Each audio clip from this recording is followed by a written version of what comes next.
Good morning and welcome to the workshop today. So lots to cover as ever in our 90 minutes to get through and Jo will be joining us shortly. Jo is, as Helen said, she's an expert in marketing and especially in cycling and walking activities and holidays and things. So she's going to be giving us some lowdown on that. And here's the agenda, what's coming up. We're going to be looking at the benefits of walking and cycling tourism for you as a business, but also to our visitors coming to the county.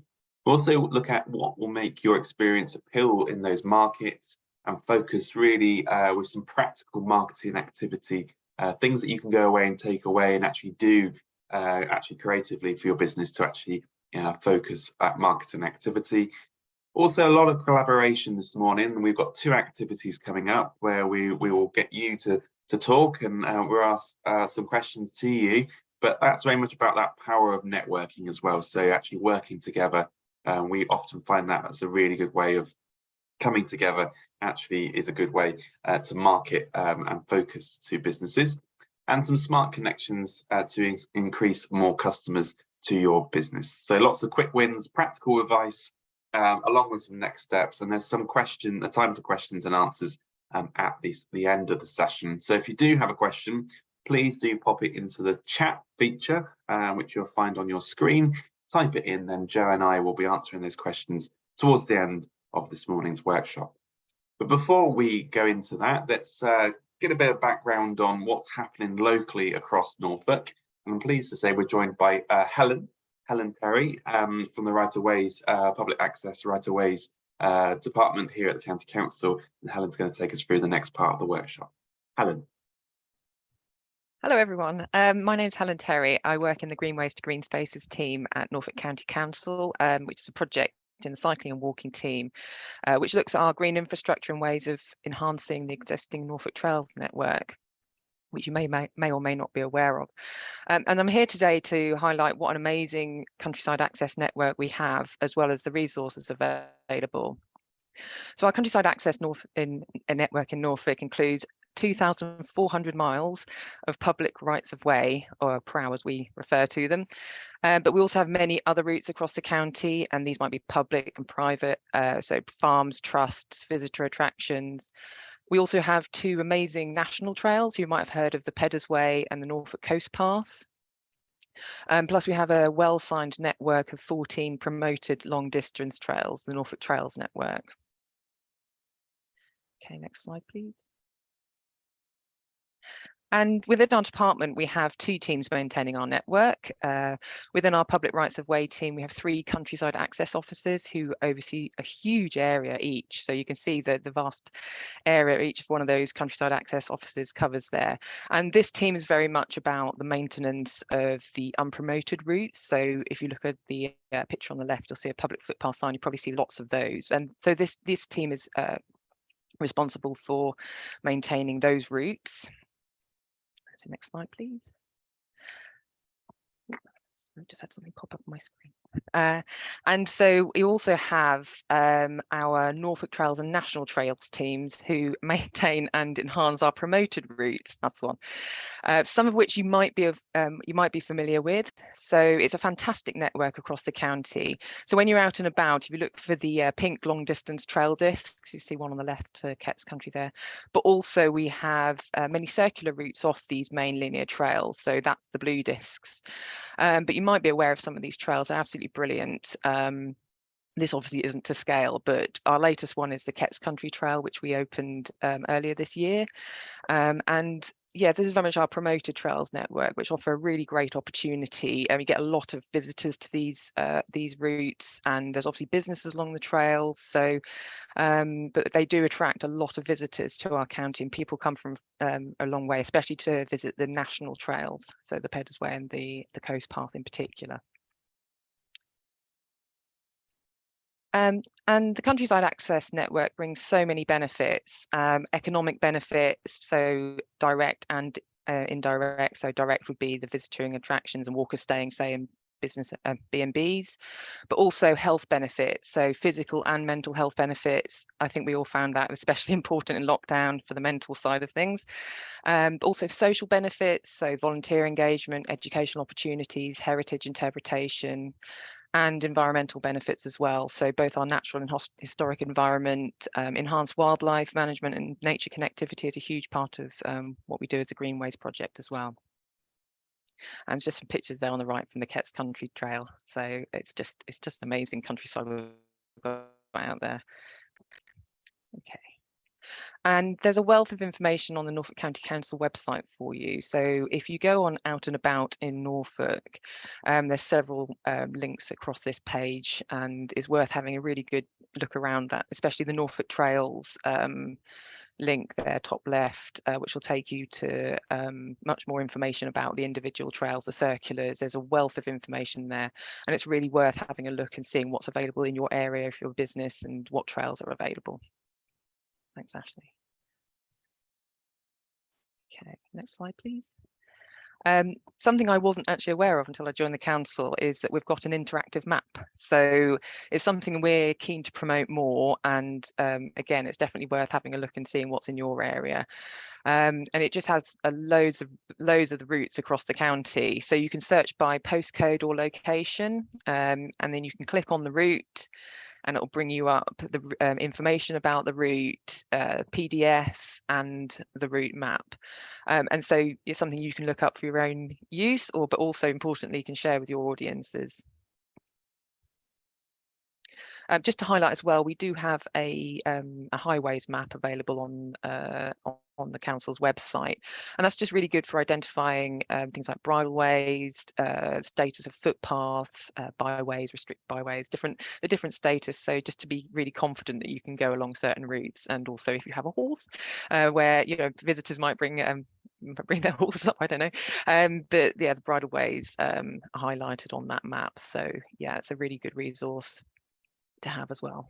And just to note, if you do come across an issue, you can always report it via this link, and it will filter through to the right team. So if you have overgrown surface on, if you're near the coast path and trees fallen down, there's all sorts of different tiles you can select there, and then that query will go through to the right team, whether that's the public right of way team or the Norfolk Trails team.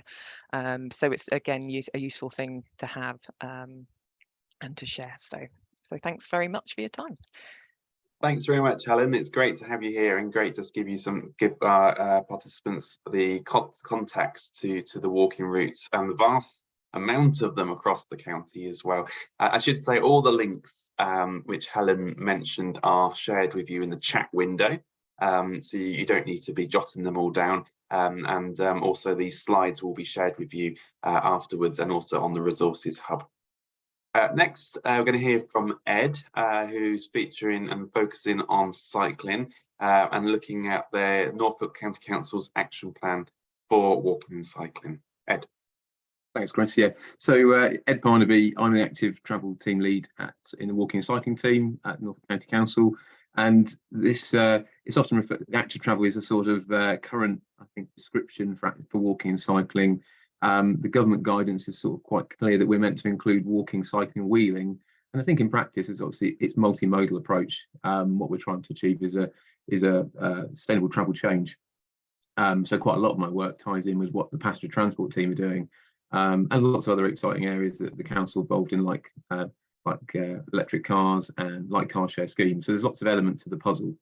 Most of my focus being walking and cycling, and one of the responsibilities of the County Council as a highways authority is to produce walking and cycling infrastructure plans, which is basically what I'm going to talk about in this first part of the presentation. They've got this lovely acronym LCWIP, different ways of saying that it seems, but in essence it's an action plan. It's an action plan of all the walking and cycling schemes that the County Council have on their short, medium and long-term list. It's a list delivered by 2030, an action plan list for that. And having this list is, I mean, what's the reason for this? It's something that every highways authority has to do, and it's basically part of the government's gear change vision. You may not have seen this, but it was quite a good positive document back in 2020. It was published nationally, and it was saying that cycling and walking would be the natural choice for many journeys by 2030, with half of all journeys in towns and cities being cycled. So it's really ambitious, because previously we've probably had quite unambitious targets nationally around walking and cycling. So it's very positive. I think the real challenge will be matching funding to deliver that. So just to clarify, the LC WIP, as it's called, is a list of action schemes. And what we need to do is then identify funding for them. And we've already had some success in that. And then the future ones, we'll have to identify funding, be it through central government or other grants that are available. Some of those might come in through the district. So that's kind of how it works and what it is. Have the next slide, please. So just briefly, what it means in Norfolk. So far, what have we got? We've already published them for the 3 areas you see there, which Great Yarmouth, Kings Lynn and Norwich, Greater Norwich. And the red splodges are population density, crudely, it's very crude. But what it shows is that this slide was there to show the Department for Transport how much of the population was already covered. So I thought it was just a bit useful to sort of frame it like that. And so in essence, we've covered sort of 2/3 of the population of Norfolk. So there's a reason for focusing on those areas, but that's not to dismiss everything else. So what we're doing now is what we're referring to, the Norfolk LC WIP, which this will all come together into one published document that's fully published and shared.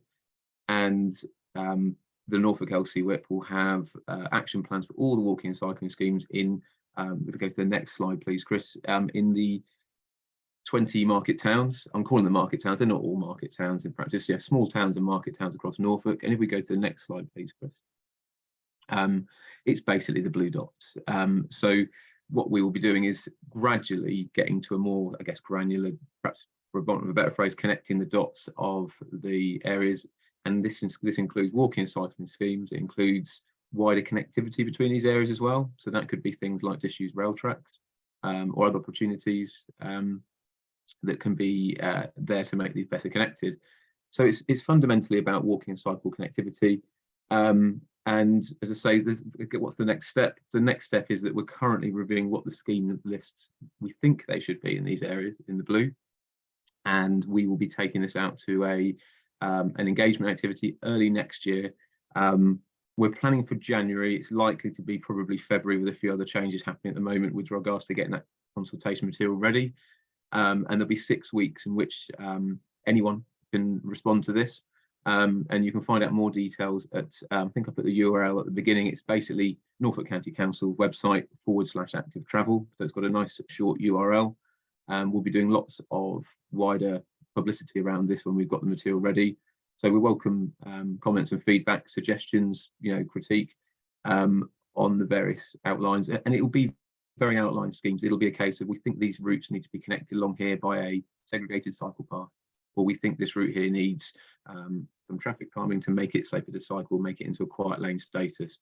It won't be detailed designs on what would probably be several hundred schemes, but it will be outlined descriptions so you can give your feedback and say whether you think it's in the right direction, ask for more detail, or so on. So that will be coming, as I say, early next year, and then that will result in, crudely speaking, around March, April time, a published document for the whole of Norfolk, covering not every last square mile, but certainly the vast majority of the areas where people work, live, and go to place of education. So quite a good priority areas to be. And then we have the sort of the next step is ultimately then applying for each set of funding as it comes up to deliver those on the best on the priority basis that we've outlined. So that's it in a nutshell. That's what a local cycling and walking infrastructure plan is. Hopefully that's useful. If you didn't know what it was already, there's some extra knowledge there. And if you are interested in giving feedback on it, you know how and when roughly to do that, and you can always give a bit more info on that if you got my details, hopefully by Chris if needed. Thanks very much. Brilliant. Thanks very much, Ed. Thank you both, Ed and Helen from the County Council there, on just giving us kind of some local context on what's happening with the local authority, and lots of ways to interact there with that local action plan as well. So let's move on to the marketing side of things and how we can attract more walkers and cyclists to the county. I'm going to hand it over to Jo Burnham from Jo Burnham Marketing, who I work with closely. She's developed lots of different marketing strategies and plans, across the country, and we've worked together on a number of different ones of those. So I'm going to hand over to Jo, who's going to take you through the next part of the workshop this morning. Good morning, everyone. Thanks for coming. Is the sound okay? I'm looking at Chris. Yes. Okay. So before we start, just to take a moment, the purpose of today is really to give you that space to think. So some of the things that I may suggest, you might think, that was quite obvious, but it's just having that time where you step back or to the side of your business and just think about the customer experience and what you can do that is quite straightforward. Because at the end of the day, we need to keep things simple, and messages that are simple are the ones that work. So let's start off with, what are the benefits of walking and cycling tourism? Okay, so we've heard some great stuff from Ed and Helen about Norfolk and why walkers and cyclists should be pouring in. One of the first things is obviously by looking at holidays or day trippers for walking and cycling, it's extending the tourism season. So we're moving away from those obvious times and opening it up into maybe the months where you wouldn't have as much visitor footfall. And then again, as Ed and Helen said, the Norfolk is in such a good place for its geography and all the work that's going on to make it a real trailblazer for walkers and cyclists, with all the fantastic paths, 2,500 pathways, and it sounds incredible. And the other thing, of course, which is really in people's minds and isn't going to go away, is that these walkers and cyclists, these holidays or these trips that they may be taking, it's good for the planet. They're close to the planet. They're feeling in touch with their environment. It's a healthier choice. It's an active holiday. All of these things are so important in how we live today.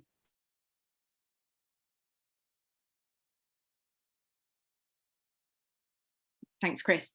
Okay, so we know why our visitors need to come. We need to make sure that they know too. So this is my perfect customer, and she's on a journey to come to you. So the first thing we need our customer to do, or potential one, is we need to make them stop in their tracks. So that's when they get their first introduction to you. So whether that's through social media, an advert in a paper, or coming across you on a website, they need to stop and think, wow, I need more of that. And they need to feel that what they're seeing connects with them. Those people or that content relates to me. The next thing they're going to do is they're going to start thinking about their visit. So whether it's a day trip or a week or whatever they're doing, they need to make it worthwhile. So they're going to be thinking, what else can they do when they come to you? So where can I go and eat afterwards? Where can I go shopping, or whatever it is? And then you're doing a great job, because now they're coming. So this is good. Now they need to know that it's easy to get to. So whether they're traveling by bike or on foot, or maybe they're bringing a bike by train or in a car, it's up to you really to help them know that that's easy. And then they've arrived, and they're going to tell everybody because they're just having such an amazing time. So that's their part. They're now turning into, they've turned from a customer into an ambassador. And they're now talking about you and what a fantastic time they're having. And they're part of your sales team. And now they're ready to go. They're full of wonderful anecdotes and experiences of their trip. They're going to hopefully leave a fantastic review and talk about their trip. And then, sometime afterwards, you'd like to think that they're still following you. They may have signed up to a newsletter. You may have offered them an incentive to come back. But this customer is now part of your sales force, and they're important. And so now we're going to have a look at how we create that perfect customer. So how are we going to do that? Oh, that's very easy. The first thing we need to know is we need to know who we're talking to. This is the first challenge. So what does a typical cyclist or walker look like? Now, that's not as easy as you think, because they may not all be elite cyclists. They may not be marathon speed walkers. They may be Mrs. Smith, who's just been told that she needs to get a bit more active and hasn't been on a bike since she was 12. It might be a family with a pushchair. It might be somebody on two wheels in a different way, in a wheelchair, or on a bike that they're using with their hands instead of their legs. So the profile of the cyclist and the walker are different. They could be at either ends of the sort of the fitness spectrum, if you like. But there are things that we do know. We know they like the simple pleasures because they're going to be close to nature. We know they're interested in an active holiday because obviously they're going to have to be on their feet. We know they love nature because they're going to be close to it. We know that they're not looking to lay on a sunbed overlooking the Med because they're coming to Norfolk. And the type of traveller we may get. So what we would say generally may be that for longer trips, they may be more adults on longer bike rides, longer walking plans, and maybe more families for day trips. Now, what are these visitors all looking for? Well, what are we all looking for? A stress-free trip, absolutely. Again, make it simple, make it easy for them. They're obviously going to experience the great outdoors, and they need to feel empathy. They need to feel that you understand where they're coming from. They want to feel respected and not sort of pushed to the side or told, it's not clear what they can do with their bike or whatever. And they want to be around other like-minded people because they are part of a group of active travellers. So we have come up with something simple for you to work with, and we want you to use this as your code for helping you make sure you're creating a 360 experience for the active traveller. So we would say that if you follow these 4 codes or these 4 elements of the code, we think your customer will have an amazing time. So we're looking at empathy, support, so physical support, community, feeling part of a community, and also you as a business being part of a community, and also the planet, because we know that they love the great outdoors and they probably, we would assume that they care about it. So now we know this, how do we cater for these groups? And it's all very well catering for them, but how's anybody going to know what you've done for them as well? So let's just have a look at the touch points that a customer would experience when they come on a visit. So they may start with advertising or seeing you on social media, as we said, or on the website.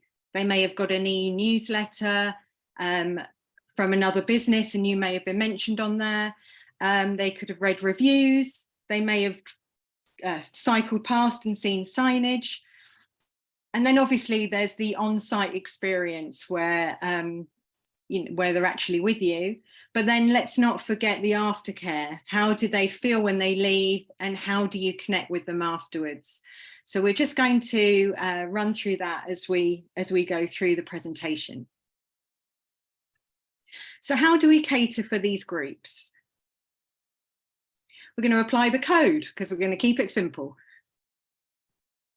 Okay, so our customers, we want, this is before they arrive, so this is all about them getting to you. So empathy, maybe give them the opportunity to ring ahead if they've got a problem. Maybe, you know, they may be arriving, they may be exhausted. Tell them that there's food available and squidgy sofas and a warm fire. Think about community. So you want them to feel part of something. You want them to, you know, feel that there's going to be other cyclists or walkers there. So maybe on your website, there's somewhere to read about other people's experiences or reviews that include cyclists or walkers. Support. So again, this is before they've got there. Show on your website that they can find out whether the trains are bike friendly for them to bring their bike. Show them that there's walking routes right on the doorstep of your venue. Help them if they're driving. Can the roof rack fit in the car park? Those kind of things. These are all the things that somebody is going to think about before they come. And by you highlighting them, they are going to understand that you appreciate what's involved in how they're traveling and what they need. And then, as we said, we're thinking these travelers are green conscious. So they may need an e-bike charging point. They may have an electric car. They might not be traveling by car, which is obviously what we would like to see. And you might want to tell them that we reward our e-conscious visitors with some discounts. So there's lots of ideas there. And I haven't put all the ideas there because I don't know your business inside out, but you do. And by looking at those 4 ways of how somebody's experiencing your business should help you to kind of make a few lists and think about what you could do that answers all those points. Welcome. They've arrived. You've done it. You've enticed them and they're here. So let's see if the code works once they arrive.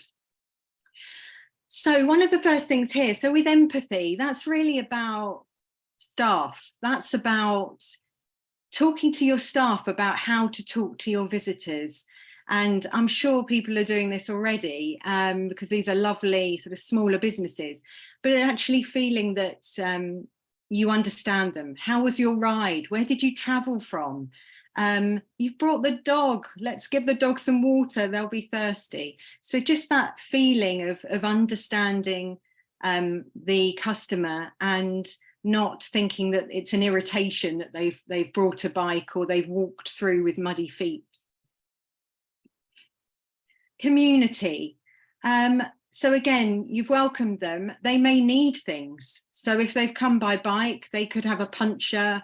They could have, I don't know, some problem with their bike, or they might need a cagoule or something. So some information or deals you may have made with any local bike shops or outdoor clothing companies, that could all be very useful. And again, really add to that those special touches that somebody really remembers from their trip. Support. So this is practical support. Do you need to hose down a bike, boots, a dog, a pushchair, whatever it is? Have you arrived muddy and wet? Do you need to hang your clothes up? Is it helpful if there's a list of phone numbers of the local vet or whatever? Is there somewhere I can store my bike helmet? Maybe you've got you could have a few spare bike locks there if someone needs for while they're staying with you. I mean, interestingly, in the group that are here today, I think it's over 60% of you offer accommodation. So that's very interesting in looking at what you want to hear today. And then on the planet side, again, these people want you to, again, they're feeling part of the community, you understand them, and again, it may be having your recycling policy visible. Maybe there's a discount for bringing your own cup. Maybe there's a QR code for information rather than having lots of printed material. So again, you're really understanding the customer. And now they're staying with you, or they've spent the day with you. And what does the code work when they're with you? So when they're staying with you, I'm thinking of my 61% of people here who offer accommodation. And I'm thinking, what would I like? And I'm thinking a foot spa. I've walked 10 miles to get to you. I'd like to have a bit of luxury. And then maybe other things like a notice board where people can pin up maybe business cards that they've come up against or experienced, that they've had a good time, and the other businesses have understood them as customers and what they need. Community.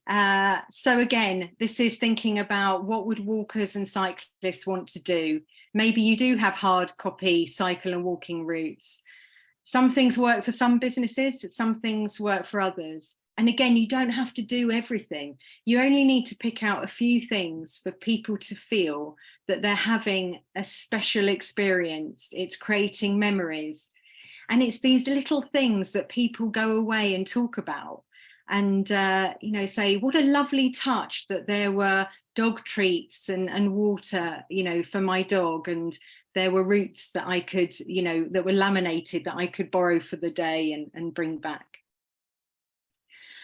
Physical support. So I'm thinking all these active travelers are just starving all the time. So they may need to be fed.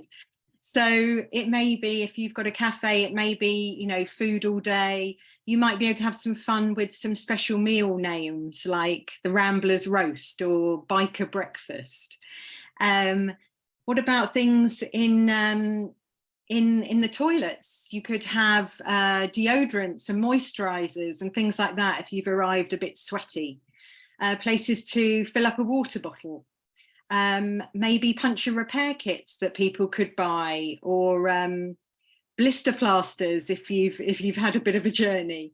All these things are just making you really adding to this experience. And then on the green side, what do we got, Chris? Thank you. So again, things you can do where you know, especially for a nature lover, maybe there's a grab a litter picker for a bike, for a beach clean. I've heard Chris talk about these before. It's got quite a following. So things that would appeal to somebody that is really concerned about the planet. So they had an amazing time and they're getting ready to go. So how can they really be left with a good experience from you? So again, flexible restaurant and maybe takeaway food. Complete a feedback form so that they can share your experience with other travelers. What do you need for your onward journey? Is it the puncture repair kit? Is it a small stash of treats for the dog?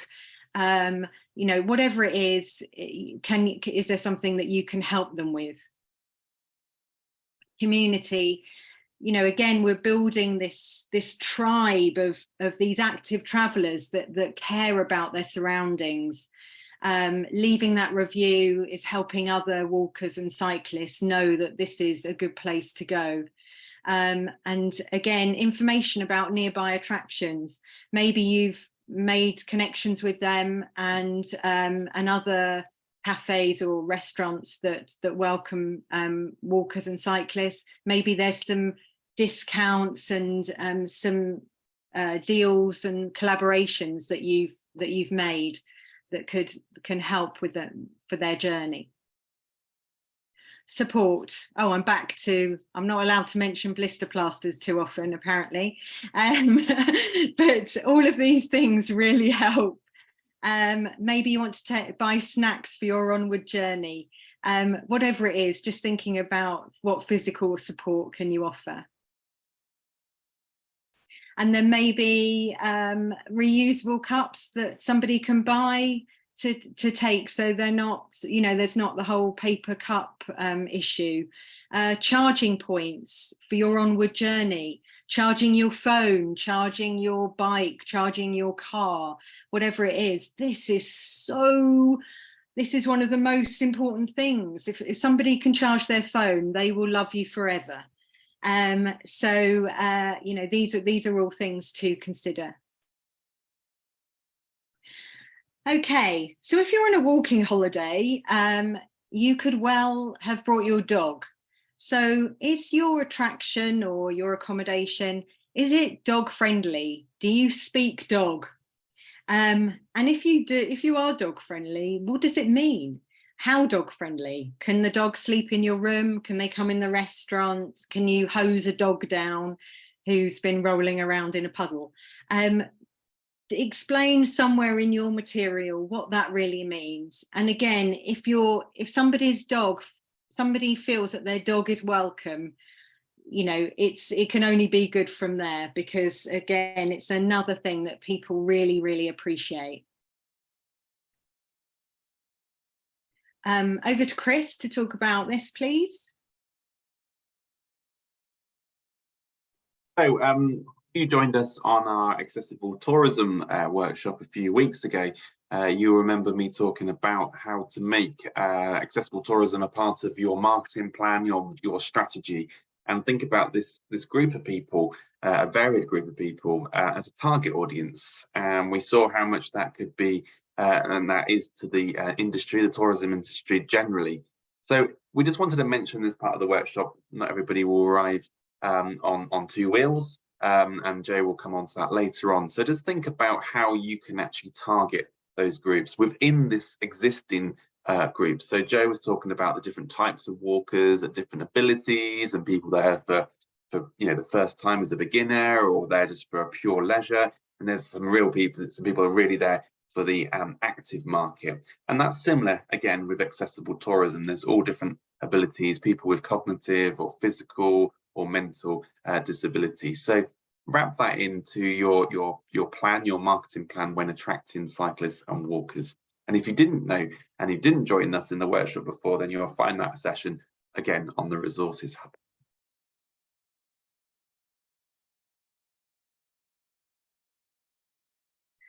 Okay, thanks, Chris. Brilliant. Right, so we've run through some ideas, taking a customer through that journey, and given you a few pointers of what you might consider doing. So let's just review those touch points again. So we've got, you know, you may have more than these, but this is where I am. There's advertising, whether online or in print, website, social media, newsletters, reviews, signage on site, and then afterwards. So let's just have a look at how we actually get the message out that you are doing some amazing things at your venue. You're amazing. Let's make sure everybody knows. Okay. Okay, so on your website, what do we need to do? So I had a quick look at a few websites of people that are here today, and there's always a little bit more that you can do. And hopefully if you can update your own website, then this is something that isn't going to cost anything. So first of all, just do a quick audit of the imagery you're using. Are you showing a range of people? You know, have you got the dog lover in there, if you're dog friendly, families, if you're attracting families, cyclists,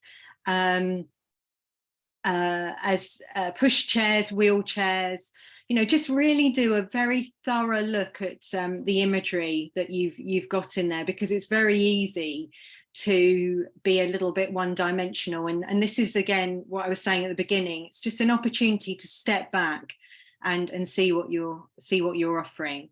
And then thinking about adding walking and cycling routes or ideas, things to do, 10 things you might find fun when you come and visit us, how to get here. This is really important to so many. Well, it's an obvious one, but when somebody's planning their trip, it's got to be easy to reach. there's a little screen grab here of a company hotel, I think it is, in Scarborough. It's called Bike and Boot, so that's pretty obvious that they are really on board with the active traveller. Have a look at what they're doing. You know, there may be things that you think they're doing well. You know, what other people are doing is a great way to review where you are. Okay. Thanks, Chris. Okay, so on the website, so you've maybe given it a bit of a refresh, but just again, whilst you're doing that audit, have a look at keywords. So make sure that you've got keywords on your website. So these are the search words that someone will put in if they are looking for you. So bike, holiday, day trip in Norfolk, whatever it might be, make sure that you've got those simple words in there. Sometimes we can be quite elaborate with our wording, but we need to have the simple words in there that somebody would use to search for your type of experience. Specific pages, really good for search engine optimization. So if you had a page that was cycling in Norfolk or walking in Norfolk or something like that, then those pages will really help you with people finding your site. Maybe you might want to get really creative and write a blog or an article, and you could have a section on your website or a link on there for people to read it. And then you could also suggest it to other businesses that they may want to have that article there. So you're starting to link up. And then linking to other walking and cycling websites. So some of the links that Helen and Ed spoke about earlier in the presentation, they would be great for you to have those on your website. And also, as you start to really think about your business friends and other people that are walking and cycle friendly, put their links on there too. It's okay to share. There's business for everybody. If there's a great cafe up the road and a lovely restaurant round the corner, then put them on there, talk about them, and then let those businesses know that you've put their link on your website, and maybe they can do the same for you. Building that community is so important. Thanks, Chris. Social media. Okay, so I'm guessing that most of you are on some kind of social media, and obviously it's free, so this is a fantastic thing to do. I don't know how often you may have decided to post, but please post at least once a week. And this again is a good time to just think about what you're saying. So as you're starting to build all these extra little wow factors of your trip to appeal to walkers and cyclists, make sure you're talking about them so people know. You know, share a post about a local route or another dog-friendly venue that people go from you to and often go on to them. Have a think about hashtags, and if you're not sure about hashtags, think of those like keywords. Again, what would you type in if you were looking for your experience? So I've put a few in this one: dog friendly, walkers, Norfolk coast, maybe Norfolk day trip, you know, all of these types of phrases that you may put in to find you. Again, looking at photos and also doing a bit of a trawl, for example, on Facebook, and thinking about other groups. So there could be Norfolk Days Out, some of the tourism groups, and start commenting as well. So even the cafe up the road, and connecting with them, and then you can always comment something. It could be, oh yes, we're just up the road, hire a bike from us, or come sailing here before you head over to the cafe, or whatever. get busy, start chatting, doesn't cost anything, and it all starts to raise your profile with these groups of people. Thank you. Okay, so while you've totally immersed yourself in social media and feel like you've lost half your life, let's hope that doesn't happen, but grab a big mug of coffee and have a little look around. So this is just me having a play on Instagram. So I just put in two things. I put in Norfolk trips and Norfolk holiday. And these are people that have tagged hashtag Norfolk trip or hashtag Norfolk holiday. And this is what came up. So I could hunt around and see who these groups are. Some of them I might want to connect with. Some may have some good ideas that I may want to carefully pinch. There could be all sorts of things in here that are useful. So it's good to see what's going on out there. And you may find some really good connections that will help your profile. Thank you. Advertising and Google Business Profile. So obviously I'm doing a very quick overview of all marketing channels. And I believe Chris has done a session on Google Business Profile, which is absolutely brilliant and totally free. So I've just picked out Bike and Boot Inn, which is that place in Scarborough that I mentioned. So you can see on their profile, they've got some great words in here that are coming up straight away. So I can see 10 minutes away by foot from Scarborough train. I can see pet friendly. I can see dog friendly. I can also see the general things like great atmosphere, great staff, fantastic place for dog lovers, blah, blah, blah. So all of those fantastic words are right up there up front, because if somebody searches for you on through Google, they are going to see this first, your Google profile, before they come to your website.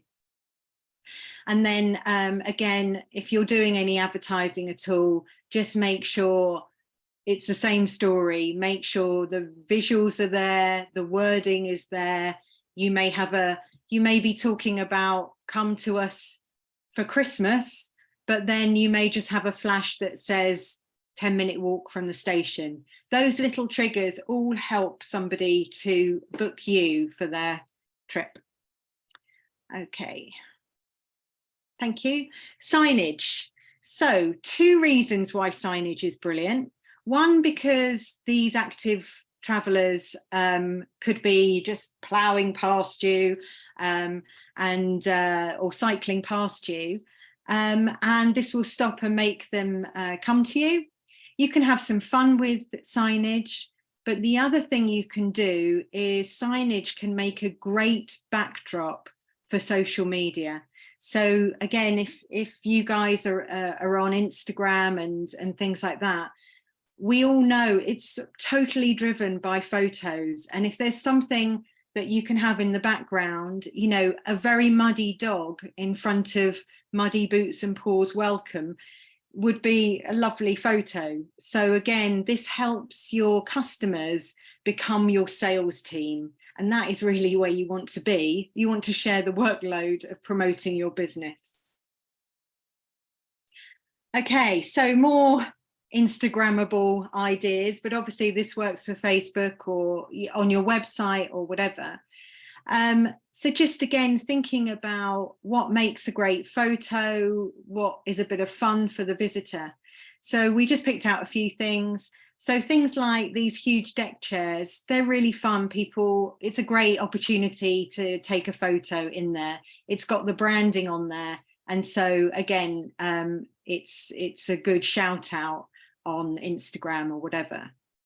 You might want to think about, you might be in a position to give away water bottles or sell water bottles or have bike bells with your branding on. You might offer an umbrella to somebody who's going to take a day trip and come back to you, and you could have your branding on that. There's also these coasters that Chris absolutely loves, where you can put in your your Ordnance Survey coordinates, and it will bring up, you'll be able to have coasters and things which actually show where you are.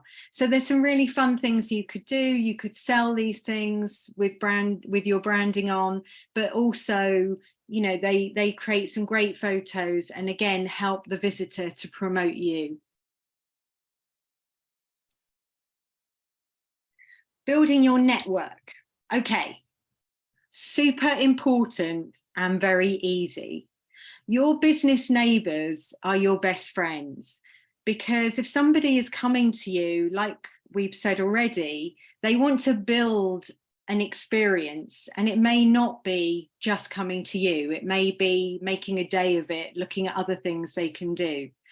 If you were a shop in the middle of nowhere, it would be much harder to get a visitor to come to you. But if you are a shop with other shops around you, that is much more appealing for people to visit. So even if the geography is different and there isn't anybody near you for a few miles, it still is accessible and you can still talk about them.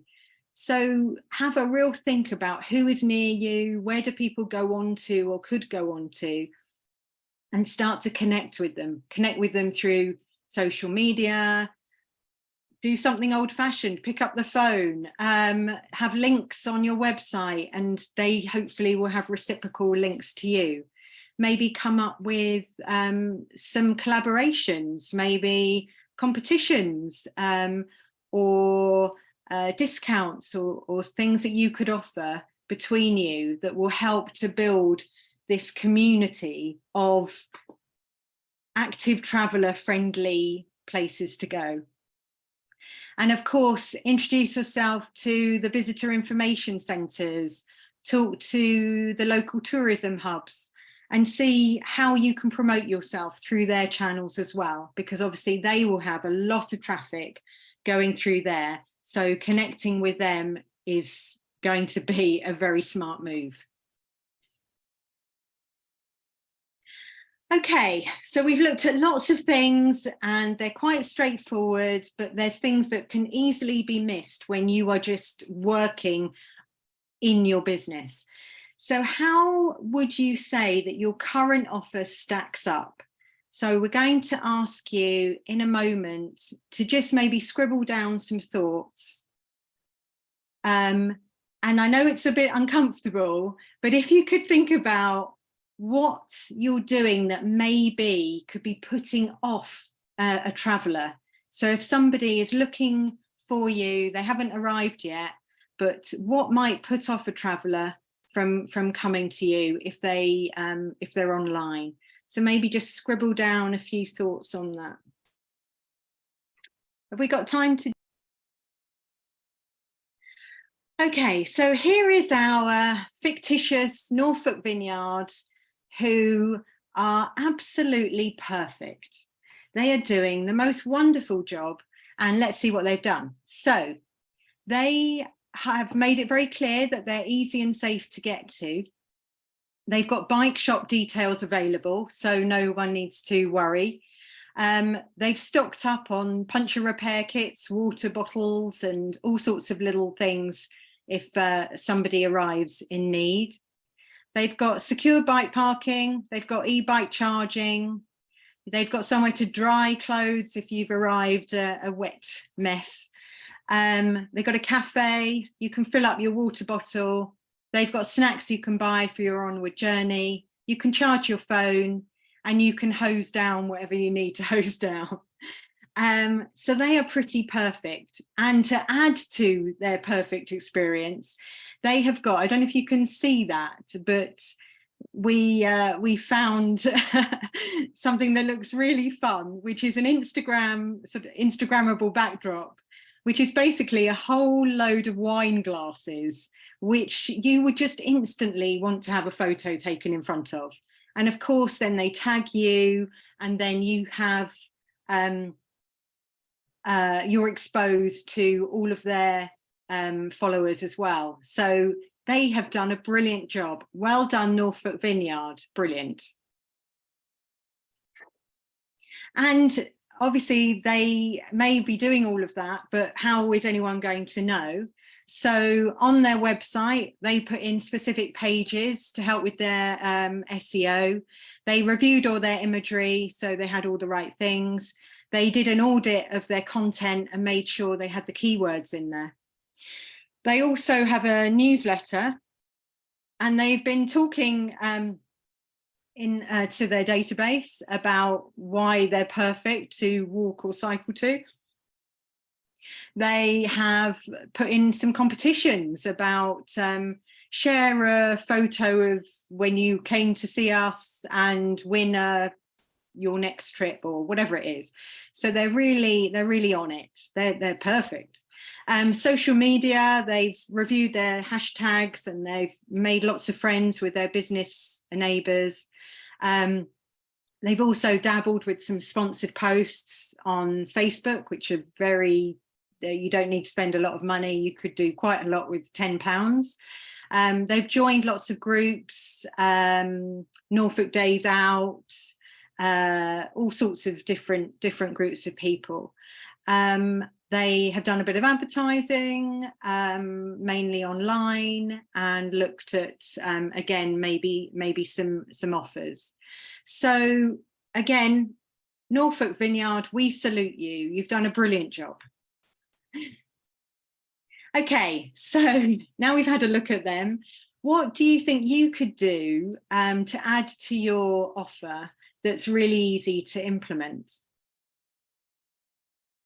So another little activity for you, if you could scribble down or just have a think about 3 things that you could do this week that would just help to appeal to an active traveller. So thinking about the 4 points of the code. So empathy, how can you show that you understand them, you get it, you know what they need? Physical support, what could you have there that would just help, that is available or to buy or in the shop or something like that? Show that they're part of a community that are very welcome. These people care about their surroundings, they're healthy, they're doing good, they are a force of good, and you want them to know that there's other people like them who come to your experience. And also building your community of these business neighbours. And then again, thinking about the planet, thinking about their environment, and showing that you salute them for their great work, that they can, recycling, maybe making that more prominent, whatever it is that you think would be a nod to that understanding, that they're eco-conscious and you want to applaud that. So just have a little think about anything that you think you could do this week that would improve your offer. Okay.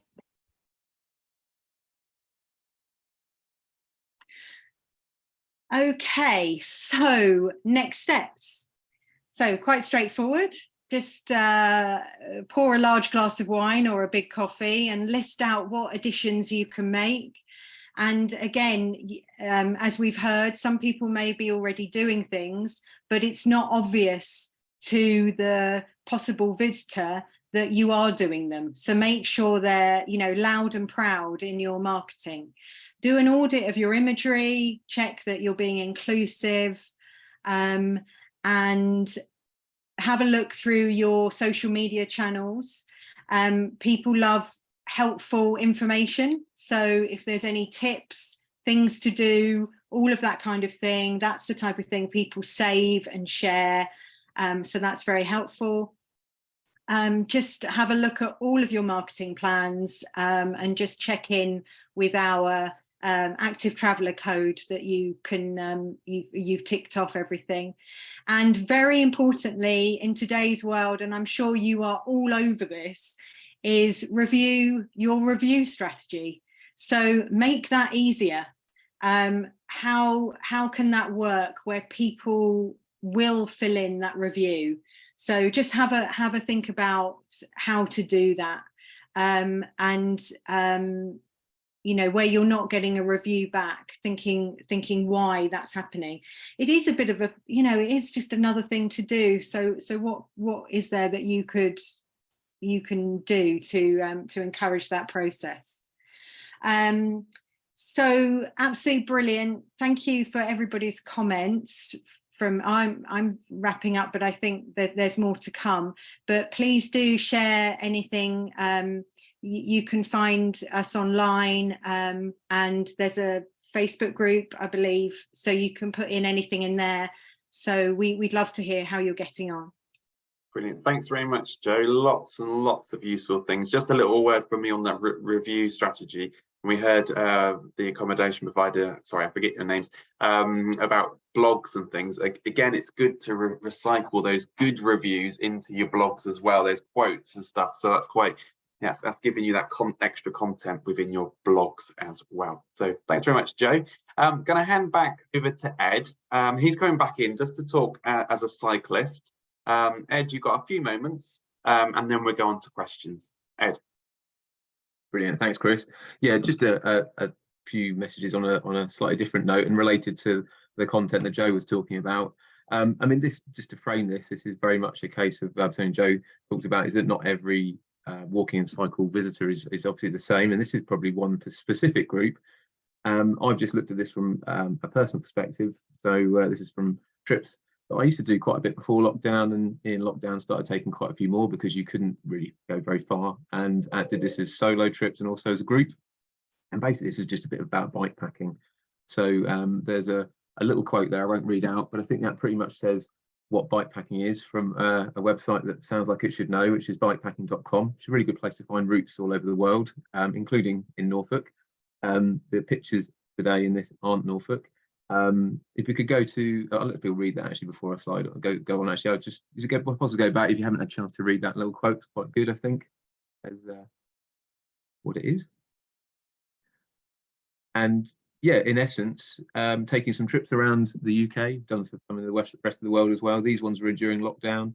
The reasons for me of what I'm looking for are scenery. I had to think about what was my motivators, and I think it was scenery, exploring, camaraderie, and a challenge. Now, for some people it might be some or none of those. I tend to think at least one of those features for the majority of people, I would have said. Yeah, I think there's not one size fits all, but there's certainly some similarities in what people need. These oh, sorry, if you go back one please, Chris. Yeah, just here, just briefly, just as sort of some nice points on National Trails network, were quite easy to get to relatively, like Ribblehead Viaduct on a number of routes across the country.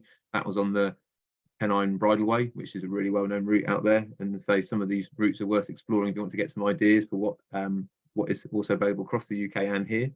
And just to say, one route that we've recently getting some good publicity, and you'll find on bikepacking.com, is the Old Chalkway, which runs from the south coast up to North Norfolk. And I don't know if you'll find it on there as well, but you'll certainly find it on Cycling UK's website about the New Rebellion Way, which is a circular ride or walk, which is in Norfolk and follows, I think it's about 200, others might tell me wrong, I think about 200 miles approximately speaking. So a few days trip that can be done in Norfolk. So something of a similar kind of level of challenge to the trips I've mentioned. Yeah, thanks, Chris. So really briefly, this is just again a personal perspective, but these are certainly not just my own thoughts. I suspect they're shared with lots of other people. What's needed, and I took just a handful of not very exciting pictures from bikepacking trips, but just because they sort of denoted something particular about provision. And obviously some of these things are really obvious, aren't they? Food and accommodation, but it's not always as straightforward as it sounds. So for example, the first one is actually central Manchester at the end of the second city divide, riding from Glasgow to Manchester, and it's the Premier Inn. Not particularly exciting, but the Premier Inn has a national policy around letting you take your bike in. They don't have what I'd call particular special bike provision. They have some simple things that work, like hard floors, and they have lifts. They're large. It's a large urban building typically, but it's by no means a sort of specialist setup. But they've decided at a corporate level, I guess, at an organisation-wide level, to be very positive around cycling. So there's no additional charge. And I think I mentioned previously to Chris that they don't actually even mention the bikes, which I thought was a little bit curious, but it was welcoming, definitely welcoming, but no specific reference to the bikes, which is, I think quirky, but as I say, a policy that amongst groups who go cycling and take long distance trips, it's become well known, so it's become quite a positive thing. And it's something that can probably be easily mirrored by smaller organisations to a degree, I think. And then the second image is just a little dedicated facility with cooking resources, nice books and travel guides, and somewhere there was actually a little drying room, and obviously this is near to all the shower block and things like that. And this was at Kirby Stephen, sort of halfway point on the John O'Groats to Land's End route, and it's just a really good little facility. Simple stuff, done well, nothing fancy, but not too basic either. And that was really good. And a little cycle cafe here, which is, get this right, this is the wonderful Three Peaks Bike Shop Cafe in Settle. So that's on a couple of good routes. But they've got Wi-Fi, some simple bike repair stuff that came up in conversation earlier. They've got good cake and coffee. This is primarily a bike shop with a cafe, but I think the lines can sometimes be blurred. This is sort of a 70-30 bike shop cafe, but I've seen different variations on that, and it's just got lots of good provision. It's really welcoming, and there's a lot of what you need. And there's probably some, if you ever visit it, I think that one in Settle, is worth getting some ideas from. It's just great. It's obviously not every business model can look exactly like that or wants to be like that, but I think it's got some great ideas. So, and again, as I mentioned, good cake. It's worth throwing out there that even I talk about these trips as being self-supported, because I think we want to carry everything with us primarily. But the one thing we don't carry on our trips, and most people don't, is their food and drink, or the limited amounts of water. And you're eating sort of at the lowest level, 3,000 calories a day, and sometimes 4 if you're doing longer trips, longer days, 4,500, 5,000 calories a day. And you don't really want to get all that in a spa. You want to really get it if you've got a chance. I think a lot of visitors want to get it in restaurants, cakes and coffees and all sorts of other things like that. So I do think there's a huge demand, and it seems that there's a love in cycling world for coffee. The cultures seem to have grown quite parallel. So that's another thing. It's just an observation. But I mean, that list is by no means groundbreaking, but I think there's a few things there that are easy, like water bottle filling as well. Just a positive attitude to water bottle filling, charging phones and things like that. And some that do perhaps take a bit of infrastructure and planning, like clothes washing and drying, take a bit more to do. But yeah, hopefully that's a little quick taste from a personal perspective that is useful. So Thank you. Any questions on that? And anybody on the call right now, you're in Norfolk, that you could be inviting you to come along and test out some of these places and just feed you cake. I mean, yeah, I won't say no. Thank you very much, Ed. Thank you everybody for their contributions today as well. I'm going to pass back over to Helen just to wrap up the session. Thanks everybody, and it's good to see you all. Here's Helen. Thank you, everyone. Very interesting to hear everyone's contribution, for sure. I will be just 2 minutes because I know we're running slightly late. But basically, I wanted to let you know that we've been working as part of the Experience project with Cycling UK. And they offer this cycle-friendly place kind of accreditation scheme. And it's all for free. And basically, you have access to their membership. So, they have 71,000 members, and so you can have free publicity. There is a free cycling equipment that they are offering to everyone who wants to apply. It's very easy to apply. Some of the Norfolk businesses we've been working with have done it. And they've been really happy with it. So part of the equipment that comes for free, you have kind of a starter pack, which is a little pump, some tools, a puncture repair kit, a first aid kit. They also have this kind of free cycle planter that is quite good. But yeah, just to say, it's really worth applying. It's free for just the people working for the Experience project. So all the partners of the Experience project, obviously you're here today, so you're part of it. And only the the partners from the Experience project. So we have Cornwall, Kent, and Norfolk working together. So you should really think about it. It's really worth a shot and it's easy to apply. Next slide, Chris, please. Thank you. So Experience is coming to an end quite soon, but we still have for a few more weeks some one-to-one business support, which again is free. Obviously, it depends on capacity. If everyone rush at the same time, it's gonna be tricky, but we've got an amazing business advisor, Deborah Brooks, that have been working with some of our businesses. And if you want to drill down in some different subjects, she will really be able to help you. If you've got an activity that is experiential, sustainable, showing the off season, has an activity that has a little bit of an edge, let us know. Send us an email at experience@norfolk.gov.uk. We mentioned earlier, we've got the Be Norfolk website that is now live, and all the, unusual, exciting experiences in Norfolk. Some of them are on the website. So if you're part of it, just give us a shout. And for the last thing, I just wanted to ask you if you wouldn't mind to fill a feedback form. It's always useful for us to know what we can improve. I know it's always tricky to have online training, but hopefully you've been able to ask some of your questions. So yeah, if you want to fill the feedback form, that would be really helpful. And just wanted to say thank you very much to everyone who participated. Helen, Ed, Joe, obviously, thanks so much. That was really good. And Chris for being here today. And we look forward to see all your amazing pictures of cyclists and walkers on your websites and social medias. But I'll leave it for today.